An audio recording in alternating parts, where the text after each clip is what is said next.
YouTube channel lebiriba YouTube channel lebiri channel myam prangpo magol welcome to jere channel myam ngasi nungsa kam tawri channel myam ai nungsa saman ki dana khangam dadana ngak tholei akhoi gi sange bidaloi gi leibak por kanena gari dana sange bidaloi sabagi leibak por kanena ngai na sumna leiri channel myam ado mayam anouba channel kanagumba aigi channel sibu yengbiramba miyeng tabiramba taragadi like share subscribe ama tawsanbiramo LB thadaba kuire gari ngaiba oina sum mayam jenguse khoi khangma labukse channel mayam phause phajadra sangtek sangamni ko asini khangra ge lambelse labukse jam phajabani channel mayam asi channel mayam akhoi sangi bidamra ki sana khonang pambi ko sana khonang pambi se maite khoigi lai gi debi deba thaba ingkhang to thok to sinda mathau ramna tai aduna sana khonang mana se kemnang kanai habda ai ngasi pawdum ama thamjaramge mayam su khangnaramni ko akhoi dosa langban phattaba ko phatragadi sana khonang mana si hega ikhoina isagi ming aigi gotas iraga laida katladi anaye koi haitana mayamna sum hainai channel mayam asini sana khonang pambini asi jammi thajaroi ko koi siga thapte mi lana ka lobo hekpa laiye kogi muslim tupi upado dedi panghanga se laktana kuri ga se laktana lobo lai channel mayam ko asi kogi sangir bidaloi leire channel mayam gate ko siga sanbo thela channel mayam asisu ai mayamda ai channel khudingi sum mayamda haijai mayam thawai jawba angangsing leiba taragadi sum lingsinbiro sum support tawbiyo hai ko thawai jawba le pubiro akoi admission laujari haji class su sum tasajari channel mayam asini ado ase ga gi thungane bako ase thugara wi sangon sarani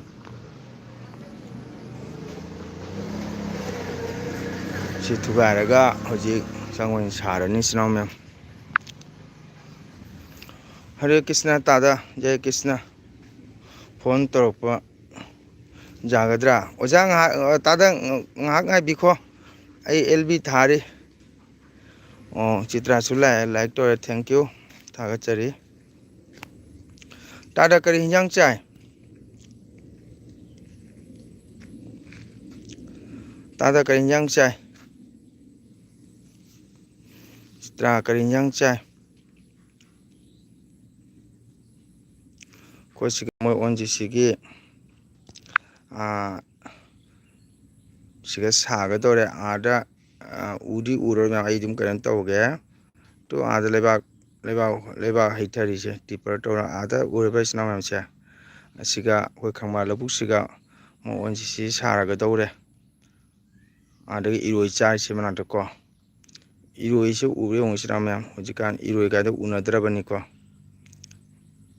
hanandi iroi sanjam marang karame asiga saga dore khangde kumsidi low jam phai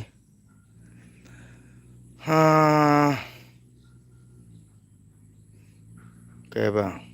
samthong bora iromba ngarau ama tara haurani chitadi karing yang chai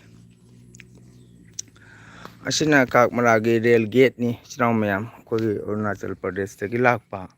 ko gate number 3 kak mara kogi hek hoba khungi hek khung hoba siga leire rail gate se sigi manaktani akogi sangi bidaloi leijari se tada like tawsanbiyo like tawde tada like ama tawsanbiyo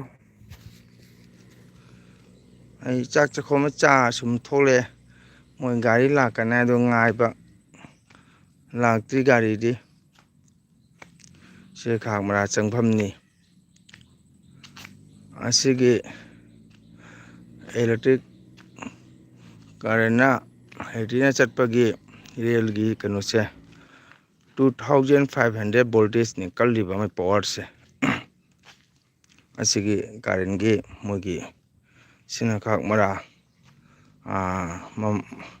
ꯑꯋꯥꯡ ꯄꯥꯡꯆꯪꯒꯤꯁꯦ ꯑꯩꯒꯤ ꯌꯨꯝ ꯁꯨꯝ ꯆꯪꯒꯗꯕꯅꯤ ꯑꯋꯥꯡ ꯑꯁꯤꯅ ꯁꯤꯜꯆꯔ ꯑꯔꯨꯅꯥꯆꯜꯗꯒꯤ ꯂꯥꯛꯄ ꯂꯝꯕꯦꯜꯅꯤ ꯁꯤꯁꯦ ꯁꯨꯝ ꯂꯥꯛꯑꯒ ꯑꯁꯤꯅ ꯖꯤꯔꯤ ꯆꯠꯈꯤꯗꯧꯕ ꯃꯅꯤꯄꯨꯔ ꯇꯧꯈ꯭ꯔꯦ ꯊꯦꯡꯀ꯭ꯌꯨ ꯗꯥꯗꯥ ꯇꯥꯔꯥ ꯇꯨꯝꯃꯤꯔꯣ ꯑꯩ ꯇꯨꯝꯕꯒ ꯌꯥꯗ꯭ꯔꯦꯗ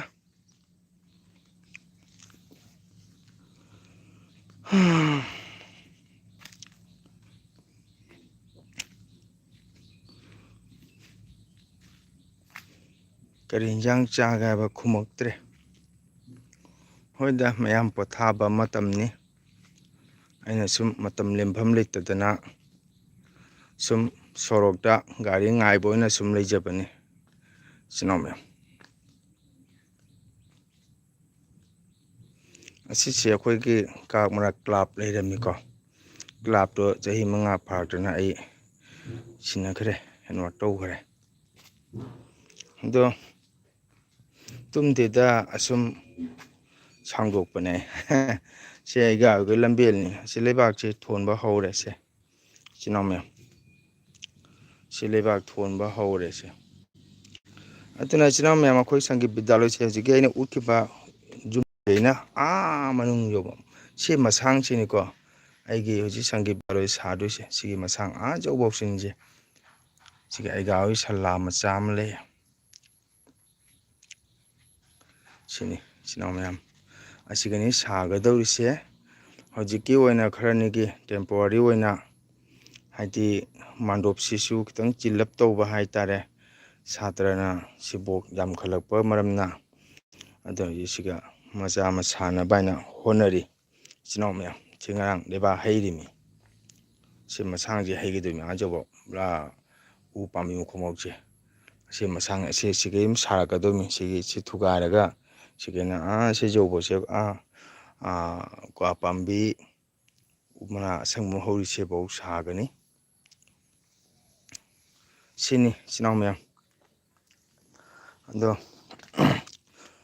ꯑꯁꯤꯅ ꯑꯩꯈꯣꯏ ꯑꯩꯒꯥ ꯍꯣꯏꯒꯤ ꯄꯨꯈ꯭ꯔꯤ ꯂꯩ ꯄꯨꯈ꯭ꯔꯤꯁꯦ ꯉꯥ ꯌꯥꯝ ꯂꯩꯔꯝꯃꯤ ꯑꯗꯣ ꯅꯍꯥꯟꯋꯥꯏ ꯏꯁꯤꯡ ꯆꯥꯎꯕꯗꯨꯒ ꯂꯣꯏꯅ ꯆꯠꯈꯔꯦ ꯍꯧꯖꯤꯛ ꯉꯥ ꯑꯃꯐꯥꯎ ꯂꯩꯇ꯭ꯔꯦ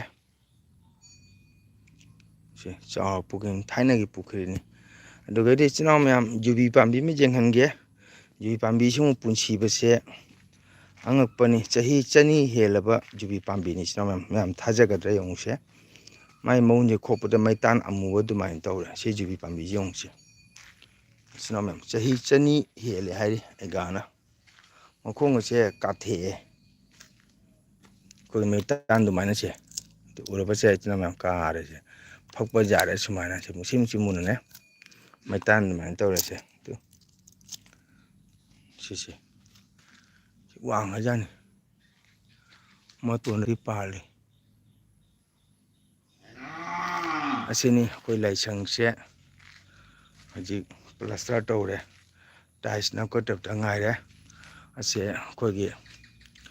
ꯑꯁꯥꯝ ꯁꯔꯀꯥꯔꯅ ꯁꯦꯡꯁꯟ ꯇꯧꯕꯤꯔꯛꯄꯅꯤ ꯂꯥꯛ 15 ꯏꯆꯤꯟ ꯏꯅꯥꯎ ꯃꯌꯥꯝ ꯁꯣꯝꯗꯅ ꯋꯥꯜꯁꯪꯁꯨ ꯁꯥꯕ ꯂꯣꯏꯔꯦ ꯏꯆꯤꯟ ꯏꯅꯥꯎ ꯃꯌꯥꯝ ꯉꯁꯤꯗꯤ ꯃꯤꯁꯇ꯭ꯔꯤ ꯂꯥꯛꯇ꯭ꯔꯦ ꯁꯤꯅꯤ ꯑꯁꯤꯒꯤ ꯃꯅꯨꯡꯁꯤꯒꯅꯤ ꯑꯩꯒꯤ ꯁꯪꯒꯤꯠ ꯕꯤꯗ꯭ꯌꯥꯂꯣꯏ ꯁꯥꯗꯣꯏꯁꯦ ꯏꯆꯤꯟ ꯏꯅꯥꯎ ꯃꯌꯥꯝ ꯂꯝꯗꯤ ꯆꯥꯎꯕꯅꯤꯀꯣ ꯀꯤꯌꯥꯔ ꯑꯃ ꯁꯤ ꯈꯤꯇꯪ ꯈꯛ ꯇꯥꯕ ꯁꯤꯡꯁꯦ ꯁꯤ ꯆꯥꯎꯕ ꯑꯦꯔꯤꯌꯥꯅꯤ ꯁꯤ ꯏꯆꯤꯟ ꯏꯅꯥꯎ ꯃꯌꯥꯝ ꯑꯗꯨꯅ ꯃꯌꯥꯝꯅ ꯅꯨꯡꯁꯤꯕꯤꯗꯅ ꯑꯩꯒꯤ ꯁꯪꯒꯤꯠ ꯕꯤꯗ꯭ꯌꯥꯂꯣꯏꯁꯤꯕꯨ ꯁꯞꯄꯣꯔꯠ ꯇꯧꯕꯤꯌꯨ ꯑꯩꯈꯣꯏꯒꯤ ꯅꯠ ꯁꯪꯀꯤꯔꯇꯟ ꯅꯥꯝ ꯏꯁꯩ ꯁꯛꯄ ꯄꯨꯡ ꯌꯩꯕ ꯍꯥꯏꯕꯁꯤ ꯑꯩꯈꯣꯏꯒꯤ ꯆꯪꯗꯕ ꯌꯥꯗꯕ ꯄꯣꯠꯆꯪꯅꯤ ꯏꯆꯤꯟ ꯏꯅꯥꯎ ꯃꯌꯥꯝ ꯀꯣ ꯁꯤ ꯌꯦꯡꯉꯨ ꯋꯥ ꯍꯧꯔꯤꯁꯦ ꯋꯥ ꯍꯧꯔꯤꯁꯤꯒꯤ ꯃꯅꯤꯡꯐꯥꯎ ꯂꯝ ꯂꯩꯔꯦꯕꯀꯣ ꯂꯐꯨ ꯄꯥꯝꯕꯤ ꯍꯧꯔꯤꯁꯤꯒꯅꯤ ꯀꯩꯒꯨꯝꯕ ꯍꯌꯦꯡ ꯏꯁꯣꯔꯒꯤ ꯀ꯭ꯔꯤꯄꯥꯗꯒꯤ ꯒꯣꯔꯃꯦꯟ ꯁꯦꯡꯁꯟꯒ ꯂꯥꯛꯑꯗꯤ ꯁꯤꯒ ꯁꯥꯒꯗꯧꯅꯤ ꯁꯤ ꯆꯥꯎꯔꯕ ꯑꯦꯔꯤꯌꯥꯅꯤ ꯏꯆꯤꯟ ꯏꯅꯥꯎ ꯃꯌꯥꯝ ꯌꯥꯝ ꯁꯦꯟꯇꯔ ꯆꯥꯈ꯭ꯔꯕ ꯉꯁꯥꯏꯒꯤ ꯁꯣꯔꯣꯛ ꯃꯄꯥꯟ ꯃꯦꯟ ꯔꯣꯗ ꯃꯄꯥꯟꯅꯤ ꯑꯩꯈꯣꯏꯁꯦ PWD ꯔꯣꯗꯅꯤꯀꯣ PWD ꯔꯣꯗꯀꯤ ꯍꯦꯛ ꯔꯦꯜ ꯀ꯭ꯔꯣꯁꯤꯡ ꯃꯅꯥꯛꯇꯅꯤ ꯂꯩꯔꯤꯁꯦ ꯀꯅꯥꯅ ꯂꯩ ꯏꯆꯤꯟ ꯏꯅꯥꯎ ꯃꯌꯥꯝ ꯁꯞꯄꯣꯔꯠ ꯇꯧꯕꯤꯌꯨ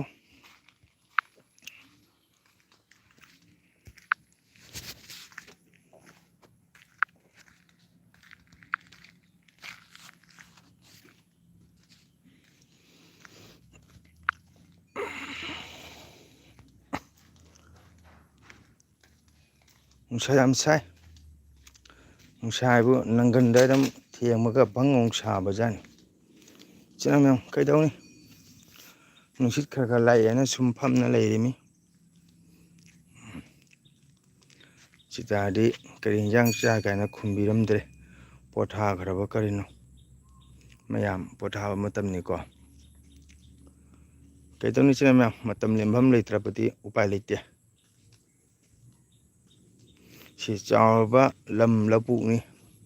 ꯀꯁꯥꯔ ꯀꯥꯛꯃꯥꯗ ꯂꯩꯕ ꯂꯝ ꯑꯁꯤ ꯑꯁꯤꯒꯤ ꯑꯃꯨꯛ ꯑꯋꯥꯡ ꯄꯥꯡꯅ ꯆꯠꯈ꯭ꯔꯗꯤ ꯑꯃꯨꯛ ꯌꯥꯝꯅ ꯂꯝ ꯂꯩ ꯍꯥꯏꯕ ꯃꯄꯥꯟꯅ ꯎ ꯄꯣꯟꯇꯦ ꯃꯌꯥꯝ ꯑꯇꯤꯌꯥ ꯃꯆꯨꯁꯦ ꯐꯖꯗ꯭ꯔꯥ ꯐꯖꯕꯅꯤ ꯑꯇꯤꯌꯥ ꯃꯆꯨ ꯀꯥꯏꯁꯦ ꯐꯖꯩ ꯁꯤꯒꯤ ꯃꯪꯒꯦꯁꯤꯁꯨ ꯏꯆꯤꯟ ꯏꯅꯥꯎ ꯃꯌꯥꯝꯀꯣ ꯏꯙꯧ ꯑꯣꯏꯅ ꯂꯩꯔꯤꯉꯩꯗ ꯍꯥꯏꯕꯕꯨ ꯁꯤꯁꯨ ꯆꯍꯤ ꯆꯥꯝꯒꯤ ꯃꯊꯛ ꯍꯦꯜꯂꯦ ꯍꯥꯏ ꯁꯤ ꯃꯪꯒꯦ ꯄꯥꯝꯕꯤꯁꯤꯁꯨ ꯀꯣ ꯃꯪꯒꯦ ꯄꯥꯝꯕꯤ ꯑꯅꯤꯅꯤ ꯆꯍꯤ ꯆꯥꯝ ꯃꯊꯛ ꯍꯦꯜꯂꯦ ꯑꯗꯨꯅ ꯑꯦꯒꯥ ꯍꯣꯏꯗ ꯍꯧꯔꯤꯕ ꯚꯥꯔꯤꯁꯤ ꯌꯥꯝ ꯆꯥꯎꯔꯦ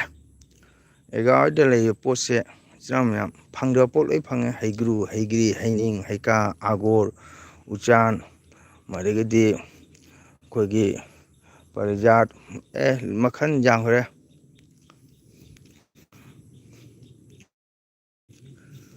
ꯁꯤꯅꯤ ꯏꯆꯤꯟ ꯏꯅꯥꯎ ꯃꯌꯥꯝ ꯁꯨꯝ ꯂꯦꯞꯄꯁꯦ ꯆꯥꯛ ꯆꯣꯛꯑꯦ ꯑꯗꯨꯅ ꯑꯩ ꯁꯤꯗ ꯉꯥꯛꯇꯪ ꯐꯝꯒꯦ ꯁꯤ ꯃꯐꯝꯁꯤꯁꯨ ꯂꯤꯟ ꯈꯥꯔꯧ ꯑꯆꯧꯕꯒ ꯁꯨꯝ ꯂꯩ ꯁꯤ ꯈꯣꯡꯅꯥꯡ ꯄꯥꯝꯕꯤꯁꯤ ꯏꯆꯤꯟ ꯏꯅꯥꯎ ꯃꯌꯥꯝ ꯀꯨꯏꯍꯧ ꯄꯣꯟꯇꯦꯀꯣ ꯐ꯭ꯔꯪ ꯐ꯭ꯔꯪ ꯐ꯭ꯔꯪ ꯐ꯭ꯔꯪ ꯆꯥꯎꯕꯅꯤ ꯁꯤ ꯈꯣꯡꯅꯥꯡ ꯄꯥꯝꯕꯤꯁꯦ ꯁꯤ ꯃꯥꯗꯤ ꯅꯨꯡꯒꯁꯦ ꯑꯥ ꯃꯅꯨꯡ ꯆꯪꯈ꯭ꯔꯦ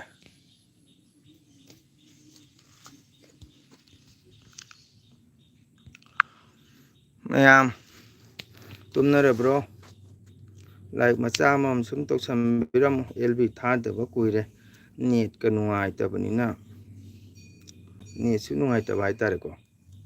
ꯁꯨꯝ ꯂꯩꯕꯥꯛ ꯒꯥꯔꯤ ꯂꯥꯛꯄ ꯉꯥꯏꯅ ꯁꯨꯝ ꯐꯝꯕꯅꯤ ꯅꯨꯡꯁꯤꯠꯀꯁꯦ ꯁꯤꯠꯈꯤꯗ꯭ꯔꯦ ꯉꯁꯥꯏꯗꯤ ꯉꯥꯏꯍꯥꯛ ꯃꯃꯥꯡꯗ ꯕꯥꯔꯣ ꯃꯃꯥꯡꯗꯗꯤ ꯀꯩꯅꯣ ꯇꯧꯔꯝꯃꯤ ꯅꯨꯡꯁꯤꯠꯀ ꯁꯨꯝ ꯈꯔ ꯁꯤꯠꯂꯝꯃꯤ ꯍꯧꯖꯤꯛꯇꯤ ꯅꯨꯡꯁꯤꯠꯀ ꯂꯥꯛꯈꯤꯗ꯭ꯔꯦ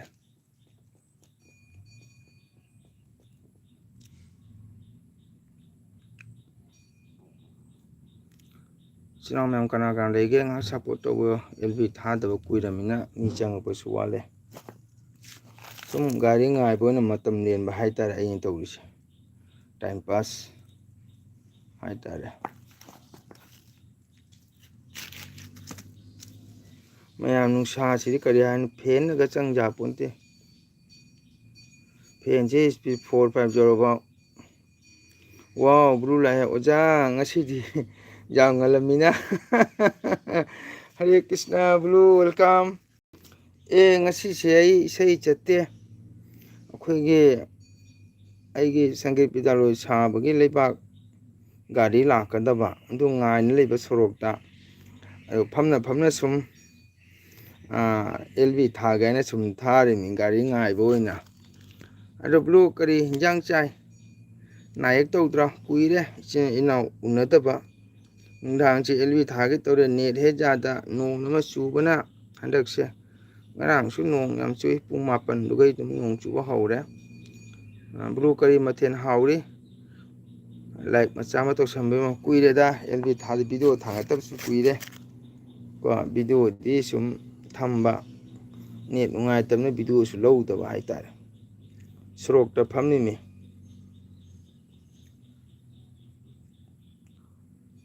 ꯕ꯭ꯂꯨ ꯀꯔꯤ ꯍꯤꯟꯖꯥꯡ ꯆꯥꯏ ꯀꯔꯤ ꯃꯊꯦꯜ ꯍꯥꯎꯒꯦ ꯂꯥꯏꯛ ꯃꯆꯥ ꯑꯃ ꯊꯝꯕꯤꯌꯣ ꯃꯇꯝꯁꯦ ꯑꯦꯜ ꯕꯤ ꯊꯥ ꯃꯇꯝ ꯅꯠꯇꯕꯅꯤ ꯃꯤ ꯂꯥꯛꯄꯣꯟꯇꯦꯗ ꯑꯩꯅ ꯁꯨꯝ ꯐꯝꯃ ꯇꯟꯅ ꯁꯨꯝ ꯑꯦꯜ ꯕꯤ ꯊꯥꯒꯦ ꯍꯥꯏꯅ ꯁꯨꯝ ꯊꯥꯔꯝꯃꯤ ꯕ꯭ꯂꯨ ꯄꯥꯟ ꯊꯣꯡꯉꯦ ꯑꯣꯖꯥ ꯍꯣꯏꯗꯤ ꯀꯩ ꯃꯊꯦꯜꯅꯣ ꯑꯁ ꯕ꯭ꯂꯨ ꯑꯩ ꯍꯤꯟꯖꯥꯡꯁꯤꯗꯤ ꯑꯩꯅ ꯌꯥꯝꯅ ꯄꯥꯝꯖꯗ꯭ꯔꯕ ꯄꯣꯂꯛꯀꯥꯕꯤ ꯍꯥꯏꯗꯅ ꯑꯩꯈꯣꯏꯒꯤ ꯁꯨꯛ ꯆꯥꯎꯕꯗꯣ ꯄꯣꯂꯛꯀꯥꯕꯤꯗꯣ ꯏꯔꯣꯜꯂꯤ ꯚꯦꯟꯗꯤ ꯑꯃ ꯉꯧꯔꯦ ꯑꯗꯩ ꯉꯥꯔꯤꯒ ꯁꯨꯝ ꯉꯁꯤ ꯅꯣꯡꯃꯒꯤ ꯏꯁꯣꯔꯅ ꯇꯝꯕ ꯁꯨꯝ ꯍꯥꯔꯦ ꯐꯪꯉꯦ ꯂꯨꯞꯇꯣ ꯒ꯭ꯂꯨ ꯀꯥꯏꯗ ꯌꯨꯝꯗ꯭ꯔꯣ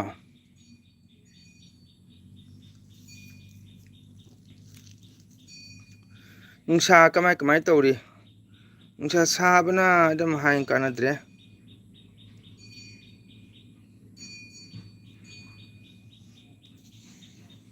ꯅꯨꯡꯁꯥ ꯁꯥꯕꯅ ꯍꯥꯏꯅ ꯀꯥꯟꯅꯗꯦ ꯐꯨꯔꯤ ꯂꯤꯠꯂꯤꯀꯥꯁꯦ ꯁꯨꯝ ꯂꯤꯠꯂꯤꯕ ꯍꯥꯏꯗꯨ ꯂꯤꯠꯅꯤꯡꯗꯦ ꯈꯪꯉꯕ ꯁꯥꯕꯅ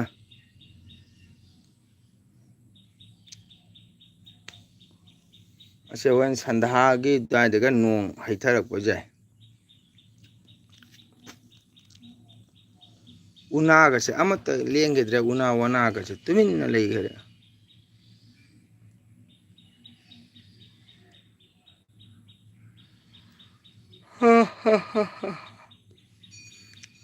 ꯑꯣ ꯆꯤꯇ꯭ꯔꯥ ꯇꯨꯝꯃꯝꯗ꯭ꯔꯤꯅ ꯁꯞꯄꯣꯔꯠ ꯍꯥꯏ ꯊꯦꯡꯀ꯭ꯌꯨ ꯇꯨꯝ ꯍꯧꯒꯠꯂꯒ ꯁꯞꯄꯣꯔꯠ ꯍꯥꯏꯕ ꯃꯥꯜꯂꯦ ꯀꯔꯤ ꯏꯟꯖꯥꯡ ꯆꯥꯒꯦ ꯍꯥꯏꯁꯨ ꯈꯨꯝꯗꯦ ꯕ꯭ꯂꯨ ꯌꯨꯝꯗ꯭ꯔꯣ ꯌꯨꯝꯗꯅꯦ ꯑꯣꯖꯥ ꯅꯨꯡꯁꯥꯁꯦ ꯍꯥꯏꯅꯤꯡꯉꯥꯏ ꯂꯩꯇ꯭ꯔꯦ ꯑꯗꯨꯅꯤ ꯅꯨꯡꯁꯥ ꯈꯨꯠꯁꯥ ꯑꯃꯅꯤ ꯕ꯭ꯂꯨ ꯍꯥꯏ ꯀꯥꯟꯗꯦ ꯑꯩꯅ ꯐꯝꯃꯤꯁꯦ ꯑꯣꯟꯊꯣꯛꯅ ꯋꯥꯒ꯭ꯔꯖꯥꯠꯅꯤ ꯒꯥꯔꯤ ꯉꯥꯏꯕ ꯑꯣꯏꯅ ꯍꯨꯃꯥꯡ ꯆꯣꯠꯂꯦ ꯍꯛꯆꯥꯡꯁꯦ ꯄꯣꯊꯥꯒꯦ ꯇꯧꯕꯁꯨ ꯇꯟꯅ ꯄꯣꯊꯥꯗ꯭ꯔꯦ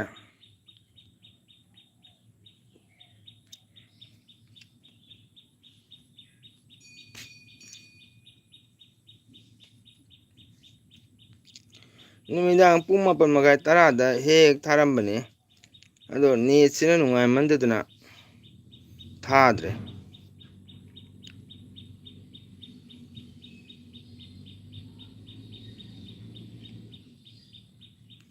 ꯁꯦꯁꯤꯅ ꯀꯩꯕ ꯆꯣꯔꯣꯟꯒꯤ ꯁꯦꯕꯥ ꯇꯝꯅꯔꯤ ꯍꯥꯏ ꯀꯥꯏꯗ ꯁꯦꯁꯤ ꯀꯥꯏꯗꯅ ꯍꯥꯏꯁꯤꯕꯣ ꯆꯣꯔꯣꯟꯒꯤ ꯁꯦꯕꯥ ꯇꯥꯃꯤꯟꯅꯔꯤ ꯍꯥꯏꯔ ꯀꯗꯥꯏꯗ ꯆꯦꯁꯤ ꯀꯔꯤ ꯃꯊꯦꯜ ꯍꯥꯎꯔꯤ ꯉꯁꯤ ꯅꯨꯡꯁꯥ ꯀꯝꯗꯧꯔꯤ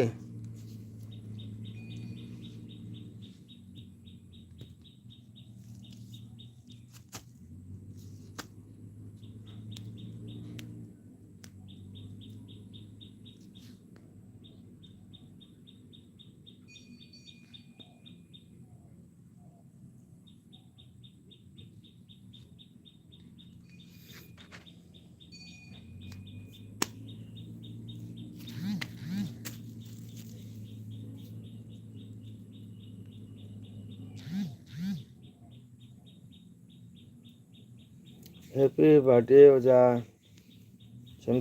ꯊꯦꯡꯀ꯭ꯌꯨ ꯅꯤꯡꯊꯝ ꯊꯥꯗꯅ ꯅꯨꯡꯁꯤꯠ ꯋꯥꯠꯇꯦ ꯑꯗꯨꯒ ꯎꯂꯥꯡ ꯊꯥꯒꯤꯅ ꯅꯨꯡꯁꯤꯠ ꯊꯤꯕꯗ ꯑꯋꯥꯕ ꯑꯣꯏꯔꯦ ꯆꯨꯝꯃꯦ ꯍꯧꯖꯤꯛ ꯈꯤꯇꯪ ꯂꯥꯛꯏ ꯅꯨꯡꯁꯤꯠꯁꯦ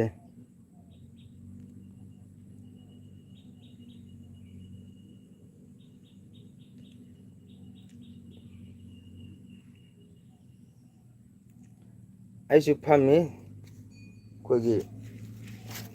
ꯕꯔꯟꯗꯥꯗ ꯐꯝꯅ ꯁꯣꯔꯣꯛꯇ ꯉꯥꯏꯔꯤꯃꯤ ꯂꯩꯕꯥꯛ ꯒꯥꯔꯤ ꯂꯥꯛꯄ ꯀꯣꯜ ꯇꯧꯔꯛꯇ꯭ꯔꯤ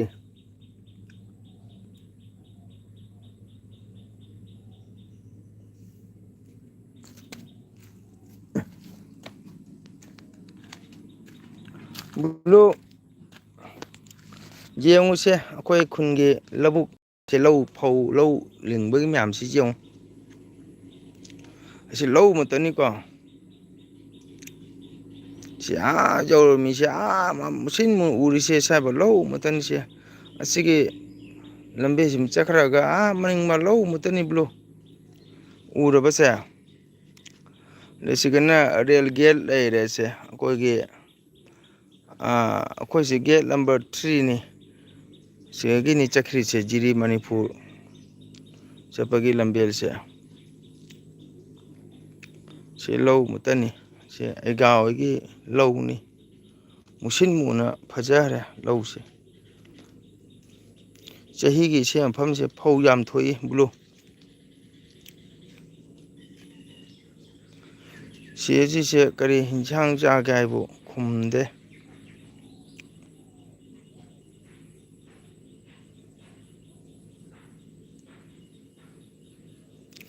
ꯉꯁꯤꯗꯤ ꯑꯩꯈꯣꯏꯒꯤ 11 ꯔꯥꯖꯃꯅꯤꯗꯣ ꯆꯪꯉꯛꯇ꯭ꯔꯦ ꯆꯥꯛ ꯆꯥꯔꯒ ꯄꯣꯊꯥꯔꯤꯕ꯭ꯔꯥ ꯀꯔꯤꯅꯣ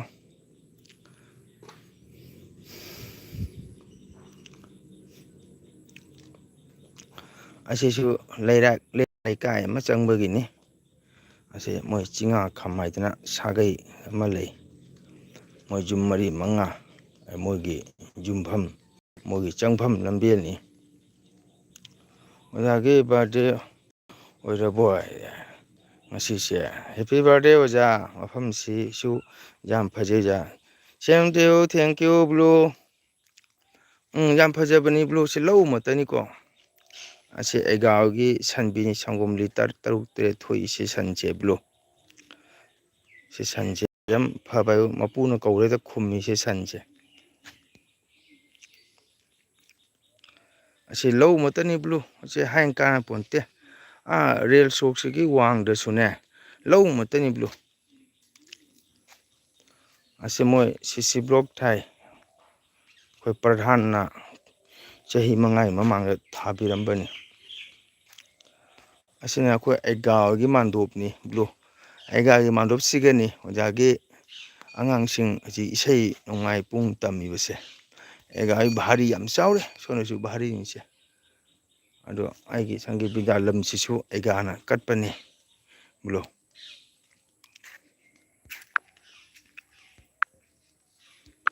ꯑꯩꯈꯣꯏ ꯑꯦꯒꯥꯒꯤ ꯄꯥꯕꯨꯡ ꯏꯙꯧꯗꯨꯗꯤ ꯃꯃꯤꯡ ꯌꯥꯝ ꯆꯠꯄ ꯀꯁꯥꯔꯗ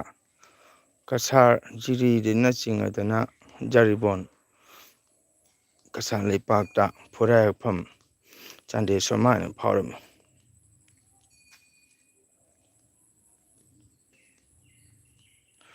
ꯑꯩꯅ ꯀꯧꯕꯗꯤ ꯈꯨꯝꯗꯦ ꯕ꯭ꯂꯨ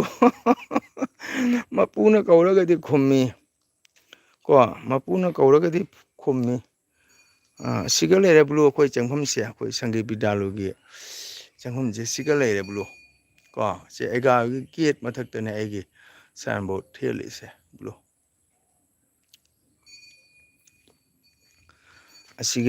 ꯑꯁꯤ ꯍꯧꯖꯤꯛ ꯊꯨꯒꯥꯏꯗꯣꯔꯝꯃꯤ ꯕ꯭ꯂꯨ ꯀꯣ ꯁꯤ ꯊꯨꯒꯥꯏꯔꯒ ꯃꯁꯥꯡ ꯑꯣꯏꯅ ꯑꯩꯈꯣꯏ ꯁꯥꯒꯗꯧꯔꯤꯕ ꯍꯧꯖꯤꯛ ꯑꯗꯨꯒꯤꯅꯤ ꯑꯩꯅ ꯂꯩꯕꯥꯛ ꯒꯥꯔꯤ ꯉꯥꯏꯔꯤꯁꯦ ꯈꯨꯝꯗꯦ ꯕ꯭ꯂꯨ ꯑꯦꯒꯥꯅ ꯀꯧꯔꯗꯤ ꯈꯨꯝꯃꯦ ꯑꯁꯤ ꯕ꯭ꯂꯨ ꯔꯦꯜ ꯒꯦꯠꯅꯤꯀꯣ ꯒꯦꯠ ꯅꯝꯕꯔ 3 ꯍꯥꯏꯅ ꯑꯔꯨꯅꯥꯆꯜꯗꯩ ꯂꯥꯛꯑꯒ ꯀꯁꯥꯔ ꯃꯣꯏꯅꯥꯕꯣꯟꯗ ꯏꯁꯇꯦꯁꯟ ꯂꯩ ꯏꯁꯇꯦꯁꯟꯗꯒꯤ ꯁꯨꯝ ꯂꯥꯛꯑꯒ ꯑꯩꯈꯣꯏ ꯅꯝꯕꯔ 2 ꯑꯁꯤꯒꯤ ꯔꯦꯜ ꯀ꯭ꯔꯣꯁꯤꯡꯁꯦ ꯂꯥꯜꯂꯒ ꯆꯨꯝꯇꯤꯡ ꯀꯨꯝꯊꯈꯤꯁꯤꯅ ꯑꯩꯒꯤ ꯌꯨꯝ ꯆꯠꯀꯗꯧꯕꯅꯤ ꯌꯥꯝ ꯁꯥꯏ ꯅꯨꯡꯁꯥꯁꯦ ꯑꯋꯥꯊꯕꯤ ꯄꯥꯝꯕꯤ ꯑꯃꯁꯨ ꯍꯧꯔꯤ ꯐꯖꯗ꯭ꯔꯥ ꯕ꯭ꯂꯨ ꯂꯧ ꯃꯌꯥꯝꯁꯦ ꯐꯖꯕꯅꯤꯀꯣ ꯂꯧꯕꯨꯛꯁꯦ ꯐꯖꯕꯅꯤ ꯑꯩ ꯉꯥꯏꯍꯥꯛꯇꯪ ꯃꯃꯥꯡꯗ ꯐꯦꯁꯕꯨꯛꯇꯁꯨ ꯊꯥꯒꯠꯈꯤꯕꯅꯤ ꯁꯤ ꯑꯦꯒꯥꯒꯤ ꯚꯥꯔꯤꯅꯤꯁꯦ ꯑꯁꯦ ꯁꯅꯥ ꯈꯣꯡꯅꯥꯡ ꯄꯥꯝꯕꯤꯅꯤ ꯕ꯭ꯂꯨ ꯑꯩꯒ ꯍꯣꯏꯒꯤ ꯌꯨꯝ ꯊꯪꯅꯩꯔꯣ ꯑꯣꯖꯥ ꯍꯣꯏꯒ ꯊꯪꯅꯗꯦ ꯕ꯭ꯂꯨ ꯑꯩꯈꯣꯏꯅ ꯈꯤꯇꯪ ꯍꯧꯖꯤꯛ ꯑꯩꯅ ꯇꯥꯛꯈꯤꯕ ꯑꯋꯥꯡꯄꯥꯡ ꯀꯨꯝꯈꯤꯕꯗꯣ ꯃꯗꯨ ꯑꯩꯈꯣꯏ ꯌꯨꯝꯅꯤ ꯋꯥꯎ ꯀꯥꯕꯦꯔꯤ ꯂꯥꯛꯑꯦ ꯍꯥꯏ ꯀꯀꯥ ꯀꯨꯏꯔꯦꯗ ꯃꯥꯏꯅꯨ ꯃꯆꯥ ꯎꯗꯕ ꯀꯨꯏꯔꯦ ꯑꯩꯅ ꯅꯍꯥꯟ ꯅꯣꯏ ꯇꯥꯆꯧꯗ ꯍꯪꯉꯤꯃꯤ ꯁꯤꯜꯆꯔ ꯃꯙꯨꯒꯥꯝꯗ ꯁꯣꯔꯥꯠꯀꯤ ꯆꯥꯛ ꯊꯣꯡꯕ ꯂꯥꯛꯄꯗ ꯀꯀꯥꯅ ꯍꯪꯉꯤꯃꯤ ꯅꯥꯌꯦꯛꯇꯧꯗ ꯀꯃꯥꯏ ꯇꯧꯔꯤ ꯍꯥꯏꯅ ꯂꯥꯏꯛ ꯇꯧꯔꯣ ꯀꯔꯤ ꯏꯟꯖꯥꯡ ꯆꯥꯏ ꯏꯃꯥꯏ ꯄꯦꯝꯃ ꯗꯗꯥ ꯇꯅꯨ ꯋꯦꯜꯀꯝ ꯗꯗꯥ ꯇꯅꯨ ꯋꯦꯜꯀꯝ ꯗꯗꯥ ꯇꯅꯨ ꯋꯦꯜꯀꯝ ꯀꯗꯥꯏ ꯀꯣꯏꯔꯤꯃꯣ ꯍꯥ ꯏꯅꯥꯎ ꯏꯕꯨꯡꯉꯣ ꯂꯨ ꯍꯥꯔꯕꯣ ꯍꯥꯏ ꯇꯥꯆꯧ ꯅ ꯌꯨꯝꯗ ꯍꯜꯂꯒ ꯍꯣꯏ ꯑꯩꯅ ꯇꯥꯆꯧ ꯍꯥꯏꯔꯤꯕꯅꯤ ꯃꯥꯏꯅꯨ ꯃꯆꯥ ꯂꯥꯏꯔꯤꯛ ꯇꯧꯔꯣ ꯗꯥ ꯇꯅꯨ ꯂꯥꯏꯔꯤꯛ ꯇꯧꯔꯣ ꯗꯥ ꯇꯅꯨ ꯑꯩ ꯑꯩꯈꯣꯏꯒꯤ ꯁꯪꯒ꯭ꯔꯤ ꯕꯤꯗ꯭ꯌꯥꯂꯣꯏ ꯃꯅꯥꯛꯇꯅꯤ ꯀꯣ ꯑꯩꯈꯣꯏꯒꯤ ꯂꯩꯕꯥꯛ ꯒꯥꯔꯤ ꯂꯥꯛꯄ ꯑꯗꯨ ꯉꯥꯏ ꯂꯩꯕꯅꯤ ꯗꯥ ꯇꯅꯨ ꯀꯔꯤ ꯏꯟꯖꯥꯡ ꯆꯥꯏ ꯂꯥꯏꯔꯤꯛ ꯇꯧꯁꯟꯕꯤꯔꯣ ꯃꯥꯏꯅꯨ ꯃꯆꯥ ꯑꯩ ꯅꯣꯏ ꯀ꯭ꯔꯤꯁꯅꯄꯨꯔꯗ ꯁꯣꯔꯥꯠ ꯂꯥꯛꯀꯅꯤ ꯀꯩꯅꯣꯒꯤ ꯀꯔꯤ ꯍꯥꯏ ꯅꯣꯏ ꯀ꯭ꯔꯤꯁꯅꯄꯨꯔꯒꯤ ꯑꯣꯖꯥ ꯗꯨꯍꯥꯔꯗꯣ ꯀꯥꯎꯈ꯭ꯔꯦꯅꯦ ꯃꯥꯒꯤ ꯁꯣꯔꯥꯠ ꯂꯥꯛꯀꯅꯤ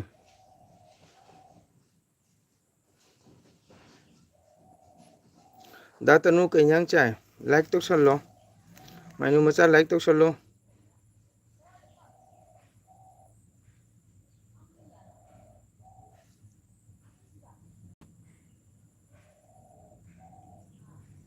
ꯃꯥꯏꯅꯨ ꯃꯆꯥ ꯀꯩ ꯏꯟꯖꯥꯡ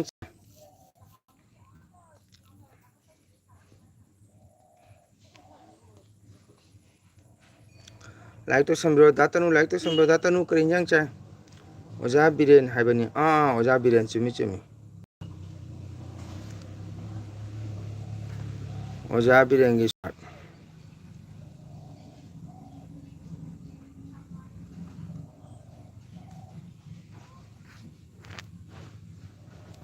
ꯕ꯭ꯂꯨ ꯀꯔꯤ ꯈꯨꯟꯒꯤꯅꯣ ꯅꯪ ꯍꯥꯏꯈ꯭ꯔꯕ ꯀꯔꯤꯅꯣ ꯑꯩ ꯀꯥꯎꯔꯦꯅꯦ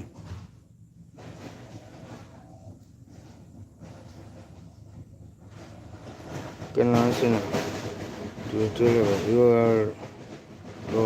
ꯏꯟꯐꯣꯔꯃꯦꯁꯟ ꯑꯣꯐꯤꯁꯔ ꯕ꯭ꯂꯨꯅ ꯀꯔꯤ ꯈꯨꯟꯒꯤꯅꯣ ꯑꯩ ꯀꯥꯎꯈ꯭ꯔꯦꯅꯦ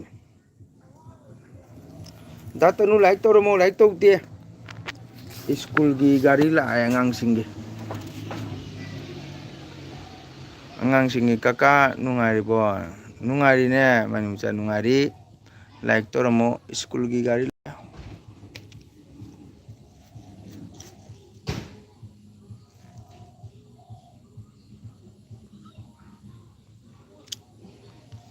ꯃꯥꯏꯅꯨ ꯃꯆꯥ ꯂꯥꯏꯛ ꯇꯧꯁꯜꯂꯣ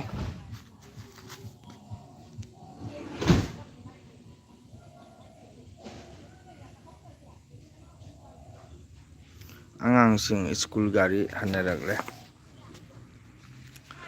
ꯃꯥꯏꯅꯨ ꯃꯆꯥ ꯂꯥꯏꯛ ꯇꯧꯔꯣ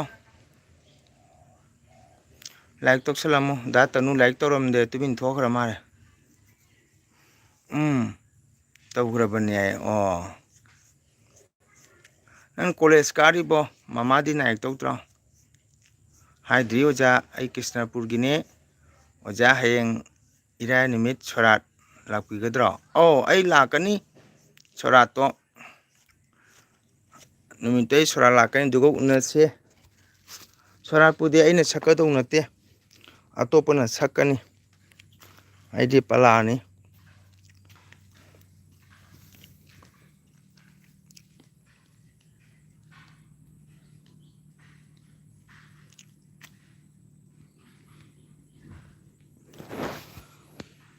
ꯗꯗꯥ ꯇꯅꯨ ꯂꯥꯏꯔꯤꯛ ꯇꯧꯔꯝꯗꯅ ꯆꯠꯈ꯭ꯔꯦ ꯀꯅꯥ ꯀꯅꯥ ꯃꯌꯥꯝ ꯂꯥꯛꯑꯦ ꯒꯅꯦꯁ ꯆꯇꯨꯔꯊꯤꯒꯤ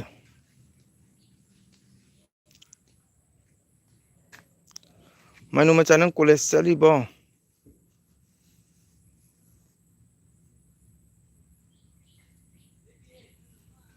ꯀꯀꯥ ꯆꯥꯛ ꯆꯥꯔꯕꯣ ꯆꯥꯔꯦ ꯃꯥꯏꯅꯨ ꯃꯆꯥ ꯆꯥꯔꯦ ꯆꯥꯛ ꯆꯥꯕ ꯂꯣꯏꯔꯒ ꯊꯣꯔꯛꯄꯅꯤ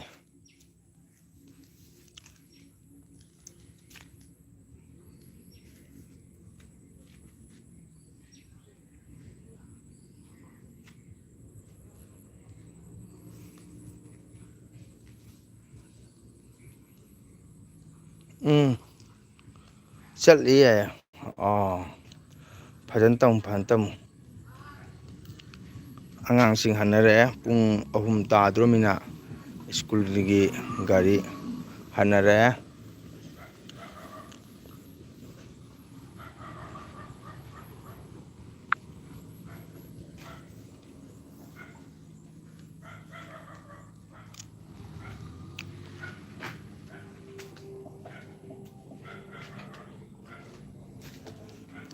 ꯃꯤ ꯉꯥꯏꯕ ꯒꯥꯔꯤ ꯉꯥꯏꯕ ꯋꯥꯕꯅꯤꯀꯣ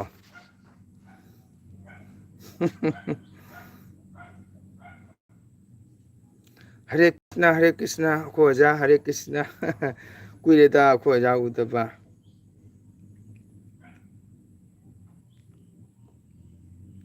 ꯑꯣꯖꯥ ꯂꯥꯏꯔꯤꯛ ꯇꯧꯗꯦ ꯑꯣꯖꯥ ꯀꯔꯤ ꯃꯊꯦꯜ ꯆꯥꯏ ꯑꯣꯖꯥ ꯂꯥꯏꯔꯤꯛ ꯇꯧꯕꯤꯌꯣ ꯇꯦꯝꯃꯝ ꯃꯅꯤ ꯇꯣꯝꯕꯤꯅ ꯈꯣꯡꯅꯥꯡ ꯃꯈꯣꯡꯗꯨꯗ ꯀꯅꯥ ꯉꯥꯏꯔꯤꯅꯣ ꯂꯩꯄꯥꯛ ꯒꯥꯔꯤ ꯉꯥꯏꯕꯅꯤ ꯂꯩꯅꯦ ꯂꯩꯅꯥꯗꯤ ꯏꯅꯥꯎ ꯏꯕꯨꯡꯉꯣ ꯂꯥꯛꯇꯦꯅꯦ ꯗꯗꯥ ꯇꯅꯨ ꯐꯥꯏꯚ ꯂꯥꯏꯛ ꯊꯦꯡꯀ꯭ꯌꯨ ꯗꯥ ꯇꯅꯨ ꯗꯥ ꯇꯅꯨ ꯅꯪ ꯎꯔꯛꯄꯅꯣ ꯅꯣꯛꯅꯤꯡꯉꯦ ꯕꯦꯟꯙꯧ ꯂꯩꯅꯥꯗꯣ ꯊꯕꯛ ꯆꯤꯜꯂꯝꯅꯤ ꯃꯣꯏ ꯁꯥꯒꯩꯗ ꯑꯍꯟ ꯑꯃ ꯂꯩꯇ꯭ꯔꯕꯅꯤ ꯑꯩ ꯅꯍꯥꯟ ꯆꯠꯂꯨꯏ ꯑꯗꯣ ꯕꯦꯟꯙꯧ ꯂꯩꯅꯥꯗꯣ ꯎꯅꯔꯛꯏ ꯍꯋꯥꯏ ꯊꯣꯡꯕ ꯆꯥꯏ ꯍꯥꯏ ꯅꯣꯛꯀꯅꯨ ꯁꯣꯏꯒꯦꯔꯣ ꯑꯩꯈꯣꯏ ꯑꯣꯖꯥ ꯂꯥꯏꯔꯤꯛ ꯇꯧꯕꯤꯔꯝꯃꯨ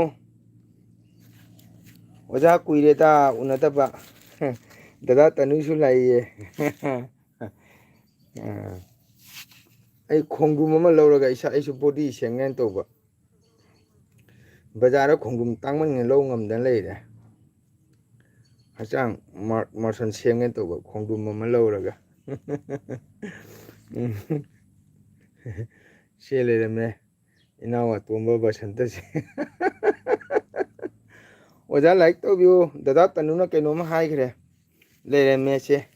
ꯁꯦ ꯂꯩꯔꯝꯃꯦꯁꯦ ꯏꯅꯥꯎ ꯑꯇꯣꯝꯕ ꯕꯁꯟꯇꯁꯦ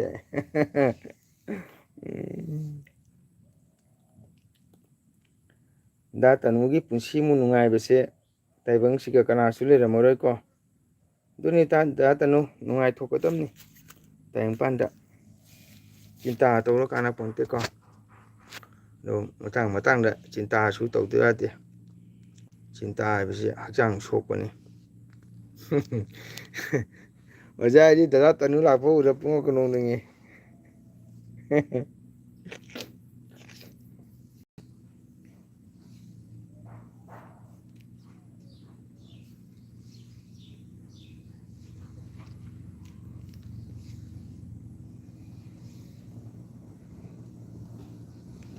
ꯁ꯭ꯀꯨꯜ ꯒꯥꯔꯤ ꯑꯅꯤ ꯂꯥꯛꯑꯦ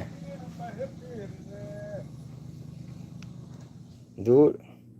ꯀꯅꯥꯒꯤ ꯋꯥꯈꯜꯗ ꯂꯩꯗꯣꯏꯅꯣ ꯁꯤꯒꯗꯕ ꯄꯨꯟꯁꯤꯅꯤ ꯑꯗꯨꯅꯤ ꯗꯥ ꯇꯅꯨ ꯏꯆꯦ ꯇꯅꯨ ꯍꯥꯏꯌꯦ ꯑꯣꯖꯥ ꯕꯁꯟꯇꯅ ꯏꯆꯦ ꯇꯅꯨ ꯍꯥꯏ ꯑꯣꯖꯥ ꯂꯥꯏꯔꯤꯛ ꯃꯆꯥ ꯑꯃ ꯇꯧꯁꯟꯕꯤꯔꯣ ꯆꯨꯝꯃꯤ ꯗꯥ ꯇꯅꯨ ꯆꯤꯟꯇꯥ ꯇꯧꯕ ꯀꯥꯟꯅꯗꯦ ꯑꯗꯣ ꯉꯁꯤꯁꯦ ꯈꯪꯗꯦ ꯕꯖꯥꯔꯗ ꯈꯣꯡꯗ꯭ꯔꯨꯝ ꯂꯧꯔꯨꯒꯦ ꯍꯥꯏꯅ ꯈꯜꯂꯤꯃꯤ ꯍꯛꯆꯥꯡ ꯃꯥꯔꯁꯟ ꯁꯦꯝꯒꯦꯅ ꯕꯣꯗꯤ ꯁꯦꯝꯒꯦꯅ ꯑꯣꯖꯥꯒ ꯑꯩꯒꯗꯤ ꯃꯐꯝ ꯃꯌꯥꯝꯗ ꯐꯪꯅꯩ ꯍꯥꯏ ꯅꯪꯗꯤ ꯀꯔꯤ ꯀꯧꯗꯕꯗꯨꯒ ꯑꯩꯗꯤ ꯈꯪꯗꯕ ꯍꯥꯞꯂꯣ ꯑꯗꯣ ꯑꯩꯕꯨꯗꯤ ꯅꯪꯅ ꯈꯪꯉꯒ ꯀꯧꯗꯕꯗꯨꯗꯤ ꯂꯥꯜꯂꯤꯗꯅ ꯀꯩꯅꯣ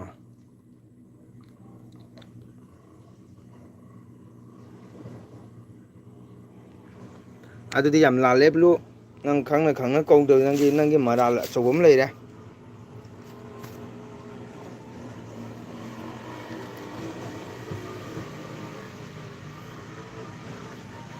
ꯆꯤꯇ꯭ꯔꯥꯅ ꯀꯔꯤ ꯄꯤꯔꯛꯏ ꯖꯨꯁꯂ ꯀꯔꯤ ꯄꯤꯔꯛꯏ ꯊꯦꯡꯀ꯭ꯌꯨ ꯏꯅꯥꯎ ꯑꯇꯣꯝꯕ ꯕꯁꯟꯇ ꯍꯥꯔꯕ ꯍꯥꯏ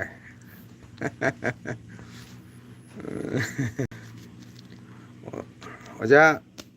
ꯗꯗꯥ ꯇꯅꯨꯅ ꯀꯩꯅꯣꯝ ꯍꯥꯏꯔꯛꯑꯦ ꯏꯅꯥꯎ ꯑꯇꯣꯝꯕ ꯕꯁꯟꯇ ꯂꯨꯛ ꯍꯥꯔꯕ꯭ꯔꯥ ꯍꯥꯏ ꯆꯤꯇ꯭ꯔꯥꯅ ꯖꯨꯁ ꯀꯥꯞ ꯑꯃꯒ ꯄꯤꯔꯛꯑꯦ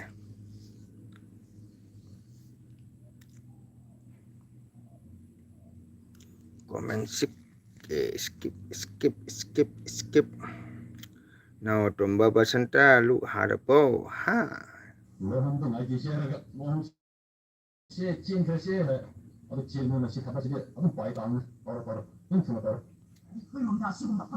ꯆꯥꯖꯔꯦ ꯏꯆꯦꯇꯣꯟ ꯍꯥꯏ ꯆꯥꯖꯔꯦ ꯏꯆꯦꯇꯣꯟ ꯍꯥꯏ ꯇꯥꯃꯣ ꯑꯣ ꯇꯥꯃꯣ ꯊꯥꯔꯤꯔꯥ ꯈꯤꯇꯪ ꯇꯞꯍꯜꯂꯣ ꯆꯥꯖꯔꯦ ꯏꯆꯦꯇꯣꯟ ꯍꯥꯏ ꯒꯨꯗ ꯅꯥꯏꯠ ꯑꯇꯣꯝꯕ ꯍꯥꯏꯌꯦ ꯒꯨꯗ ꯅꯥꯏꯠ ꯑꯇꯣꯝꯕ ꯍꯥꯏꯌꯦ ꯗꯥ ꯇꯅꯨꯅ ꯑꯣꯖꯥ ꯍꯟꯗꯛ ꯒꯧꯍꯥꯇꯤ ꯆꯠꯇ꯭ꯔꯕꯣ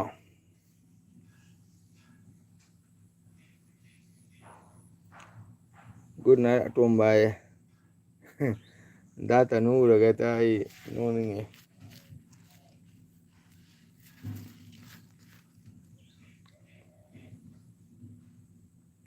ꯀꯀꯥ ꯁꯕꯁꯀ꯭ꯔꯥꯏꯕꯔ ꯌꯥꯝꯃꯦ ꯌꯥꯝꯃꯕꯅꯦ ꯀꯌꯥ ꯁꯨꯔꯦ ꯂꯥꯏꯅꯥ ꯂꯥꯛꯇꯦ ꯑꯩ ꯆꯠꯂꯦ ꯍꯣꯏ ꯕꯤꯟꯗꯧ ꯂꯥꯏꯅꯥꯗꯣ ꯁꯥꯒꯩꯗ ꯑꯃ ꯁꯤꯕꯅꯦꯕ ꯗꯥ ꯇꯅꯨ ꯑꯗꯨꯅ ꯊꯕꯛ ꯆꯤꯜꯂꯝꯅꯤ ꯑꯩ ꯅꯍꯥꯟ ꯑꯁꯇꯤ ꯁꯟꯖꯣꯏ ꯁꯛꯎꯏ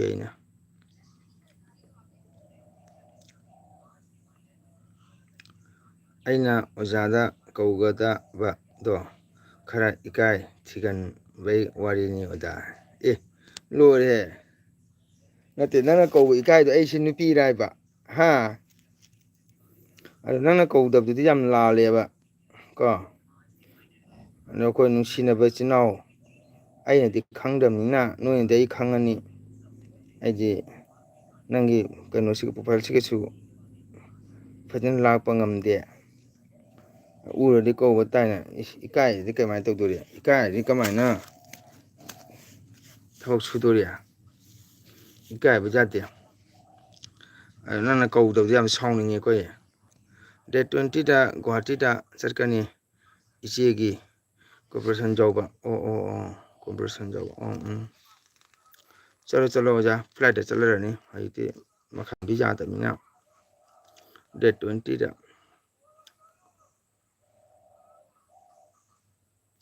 ꯗꯦꯠ 20 ꯍꯥꯏꯁꯦ ꯁꯦꯞꯇꯦꯝꯕꯔ ꯑꯣꯏꯇꯥꯔꯦ ꯀꯀꯥ ꯉꯔꯥꯡ ꯑꯁꯇꯤ ꯁꯟꯖꯣꯏ ꯂꯥꯝꯕ꯭ꯔꯣ ꯂꯥꯝꯗꯦ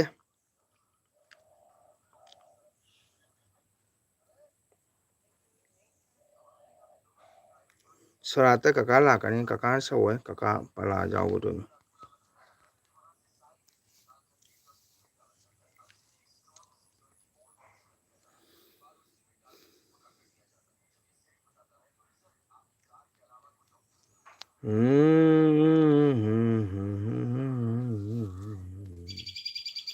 ꯀꯀꯥ ꯉꯔꯥꯡ ꯑꯁꯇꯤ ꯁꯟꯖꯣꯏ ꯂꯥꯝꯕ꯭ꯔꯣ ꯂꯥꯝꯗꯦ ꯀꯩꯅꯣ ꯈꯪꯗꯦ ꯄꯨꯡ ꯇꯥꯔꯦꯅ ꯂꯥꯛꯇꯦ ꯀꯃꯥꯏꯅ ꯇꯧꯔꯤꯅꯣ ꯈꯪꯗꯦ ꯇꯨꯝꯁꯨ ꯇꯨꯝꯍꯧꯗ ꯍꯛꯆꯥꯡꯁꯦ ꯏꯋꯥ ꯋꯥꯏꯗ ꯑꯣꯍꯣꯏ ꯍꯛꯆꯥꯡꯁꯦ ꯋꯥꯔꯦꯗ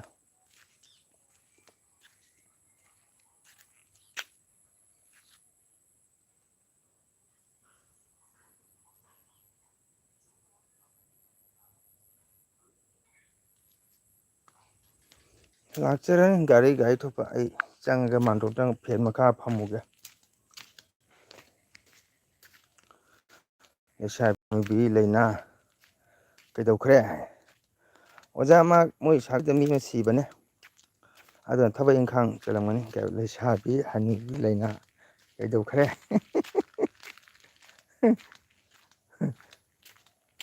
ꯑꯩ ꯃꯥꯟꯗꯣꯞꯇ ꯆꯪꯒꯦ ꯅꯨꯡꯁꯥ ꯌꯥꯝ ꯁꯥꯏ ꯋꯥꯏ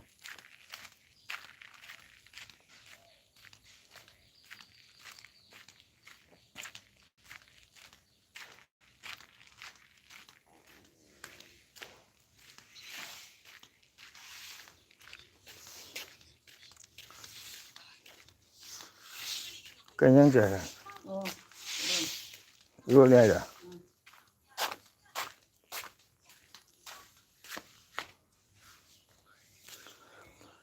ꯑꯁ ꯀꯔꯦꯟ ꯂꯩꯇ ꯃꯥꯜꯂꯦꯅꯦ ꯑꯩ ꯃꯥꯟꯇꯣꯞ ꯌꯧꯔꯦ ꯑꯣꯖꯥ ꯒꯥꯔꯤꯁꯨ ꯂꯥꯛꯇ꯭ꯔꯤ ꯑꯁꯤꯒꯅꯤ ꯑꯩꯈꯣꯏ ꯀ꯭ꯂꯥꯁ ꯇꯧꯔꯤꯁꯦ ꯑꯩꯌꯥ ꯁꯣꯝꯗꯁꯨ ꯂꯥꯏꯁꯪ ꯁꯥꯔꯤ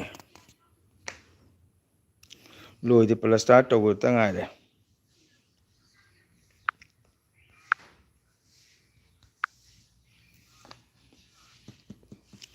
ꯄ꯭ꯂꯁꯇꯥꯔ ꯇꯧꯕꯇ ꯉꯥꯏꯔꯦ ꯕꯦꯟꯗꯧ ꯂꯩꯅꯥ ꯂꯥꯛꯇ꯭ꯔꯤ ꯃꯊꯪꯗ ꯁꯣꯏꯗꯅ ꯀꯧꯔꯅꯤ ꯑꯣꯖꯥ ꯁꯥꯎꯔꯅꯨ ꯁꯥꯎꯗꯦꯗ ꯅꯪꯅ ꯃꯌꯥꯝ ꯎꯅꯔꯒ ꯀꯧꯗꯦ ꯍꯥꯏꯗꯨꯒꯗꯤ ꯅꯨꯡꯉꯥꯏꯇꯕ ꯍꯥꯏꯇꯥꯔꯦ ꯕ꯭ꯔꯣ ꯅꯪ ꯆꯍꯤ ꯀꯌꯥ ꯁꯨꯔꯦ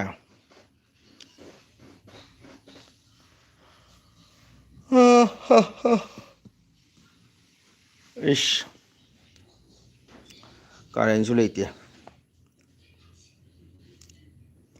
ꯗꯥ ꯇꯅꯨ ꯆꯠꯈ꯭ꯔꯕꯣ